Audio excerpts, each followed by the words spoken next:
Assalamualaikum warahmatullahi wabarakatuh. Saya Arya Maulana, mahasiswa Administrasi Publik Angkatan 2024 dengan NIM 2401114014012, yang mana pada video kali ini saya akan menjawab beberapa pertanyaan sebagai bentuk penyelesaian ujian akhir semester mata kuliah teori organisasi, yang mana dosen pengampunya yaitu Bapak Dr. Zulkarnaini SOS MSI.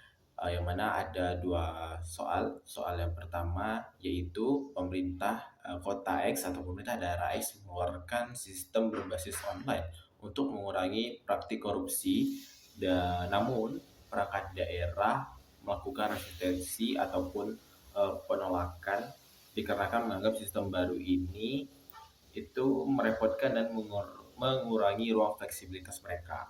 Lalu muncul dua pertanyaan terhadap soal ini, yang mana pertanyaan pertama yaitu jelaskan hambatan struktural dan hambatan budaya yang terlihat pada soal.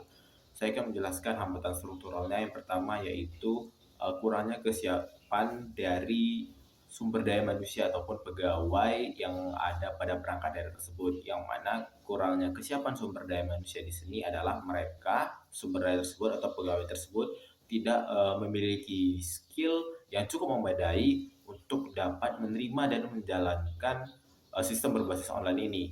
Kemudian selain sumber daya manusia yang tidak memiliki skill yang cukup memadai, dibarengi dengan kurangnya infrastruktur ataupun kesiapan teknologi yang dimiliki oleh pemerintah daerah, maksud saya oleh perangkat daerah, sehingga mereka tidak dapat dengan cukup baik untuk pada akhirnya bisa menjalankan sistem berbasis online ini. Kemudian yang kedua yaitu SOP ataupun birokrasi yang masih berbelit-belit ataupun belum ada penyederhanaan dari birokrasi yang ada pada perangkat daerah. Kemudian ada hambatan budaya. Yang pertama yaitu di mana para pegawai daerah itu merasa lebih nyaman dengan menggunakan sistem manual, di mana jika dengan menggunakan sistem manual mereka dalam tanda kutip dapat mengatur bagaimana jalannya administrasi dalam perangkat daerah tersebut atau dapat diatur. Berbeda dengan menggunakan sistem online di mana mereka takut mereka tidak dapat mengatur jalannya administrasi tersebut. Nah, kemudian mereka merasa takut akan bertambahnya kinerja ataupun beban kerja mereka jika menggunakan sistem berbasis online. Kemudian soal yang kedua yaitu rekomendasikan langkah-langkah perubahan terencana agar reformasi birokrasi berjalan dengan efektif. Adapun beberapa langkah-langkah perubahan, yang pertama yaitu menghapuskan prinsip-prinsip lama yang mana para pegawai itu harus dapat menghilangkan prinsip-prinsip lama mereka pada pekerjaan, maksudnya pada tahap manual. Kemudian yang kedua yaitu adalah lakukan perubahan, yang dimana pemerintah daerah dapat melakukan yang pertama yaitu menyediakan kursus ataupun kegiatan upgrade untuk sumber daya ataupun pegawai daerah yang ada dalam perangkat daerah untuk dapat menerima sistem online ini dan juga mempersiapkan infrastruktur teknologi yang cukup memadai. Nah, kemudian kita lanjut ke soal yang kedua. Soal yang kedua yaitu sebuah universitas berupaya mengembangkan smart campus termasuk penggunaan e-learning, pembayaran digital, dan registrasi otomatis. Beberapa fakultas masih mempertahankan pola kerja manual dan menolak sistem baru.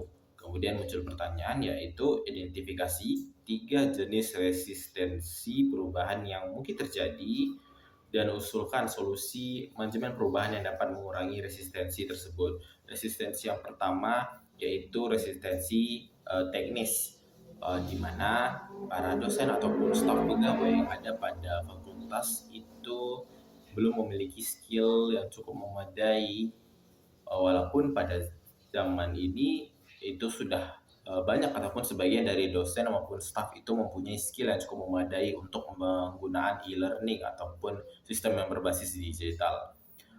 Kemudian yaitu kurangnya infrastruktur teknologi yang dimiliki oleh pihak fakultas, sehingga banyak fakultas di kampus itu melakukan penolakan ataupun masih menggunakan cara manual dikarenakan fasilitas teknologi yang mereka miliki itu belum cukup memadai untuk menjalankan sistem berbasis online.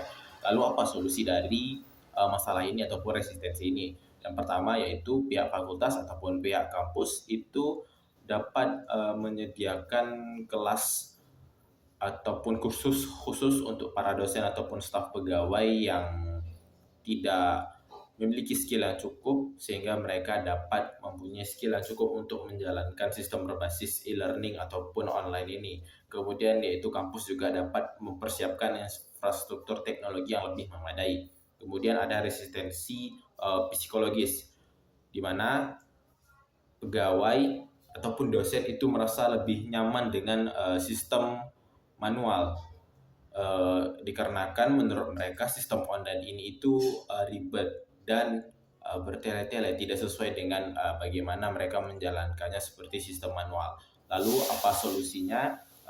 Kita bisa melakukan perubahan atau menjelaskan atau melakukan sosialisasi bahwasannya dengan menggunakan sistem berbasis online itu akan dapat meningkatkan kinerja dan meningkatkan efisiensi serta efektivitas dalam kegiatan kampus. Kemudian yang ketiga yaitu resistensi overload atau beban kerja yang bertambah. Dikarenakan pada fase awal penggunaan sistem berbasis online ini atau e-learning ini itu dosen ataupun staf pegawai itu akan melakukan kerja yang lebih yang mana mereka contohnya saja mereka harus memasukkan data-data mereka ke online ataupun mungkin materi-materi mereka ke dalam sebuah aplikasi e-learning.